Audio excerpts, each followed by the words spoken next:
গল্পটা হতে পারত অন্যরকম।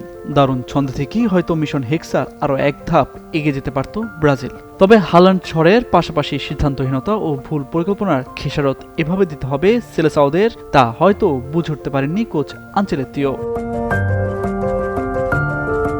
প্রায় পুরো ম্যাচে ব্রাজিল রক্ষণাত্মক ঢঙে খেলেছে, বল দখলে এগিয়ে থাকা নরওয়েকে চাপে না ফেলে পাল্টা আক্রমণের অপেক্ষায় থেকেছে। এই কৌশল দলটিকে সারাক্ষণ প্রতিক্রিয়াশীল অবস্থানে ঠেলে দিয়েছে। কার্লো আনচেলত্তির অধীনে যে সাহসী আক্রমণাত্মক ব্রাজিলের প্রত্যাশা ছিল, মাঠে তার ছিটেফোঁটাও দেখা যায়নি। এছাড়া ম্যাচের প্রথমার্ধে পাওয়া পেনাল্টি থেকে গোল করতে ব্যর্থ হন ব্রুনো গিমারেস। মজুক বিরাট কারবার, জিতে নাও ফ্যামিলি কার, স্পোর্টস বাইক ছাড়াও লক্ষ লক্ষ নিশ্চিত গিফট। 1986 সালের পর এই প্রথম কোনো ব্রাজিলিয়ান বিশ্বকাপে পেনাল্টি মিস করলেন।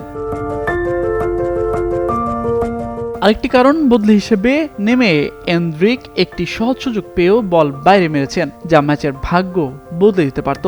ভিনিসিয়াস জুনিয়র মাঝে মধ্যে ঝলক দেখালেও শেষ মুহূর্তে সিদ্ধান্তহীনতায় ভুগেছেন। অন্যদিকে নরওয়ের দুটি গোলই এসেছে হাল্যান্ডের পা ও মাথা থেকে। দুটো ক্ষেত্রে ব্রাজিলের রক্ষণভাগ তাকে ঠিকমতো নজরে রাখতে ব্যর্থ হয়েছে। বিশ্বের অন্যতম সেরা স্ট্রাইকারকে এভাবে বারবার একা ছেড়ে দেওয়ার রীতিমতো ভুল সিদ্ধান্ত ছিল সেলেসাওদের।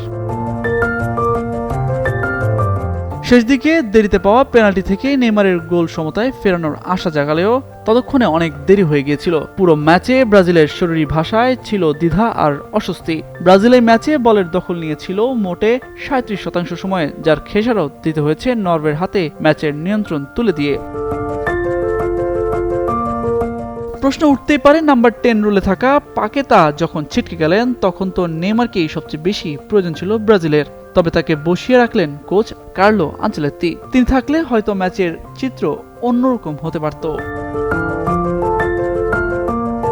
সব মিলিয়ে প্রতিভার কমতি ছিল না ব্রাজিলের স্কোয়াডে, কমতি ছিল সাহসী পরিকল্পনা, নিখুঁত ফিনিশিং আর চাপের মুহূর্তে মাথা ঠান্ডা রাখার সামর্থ্যে।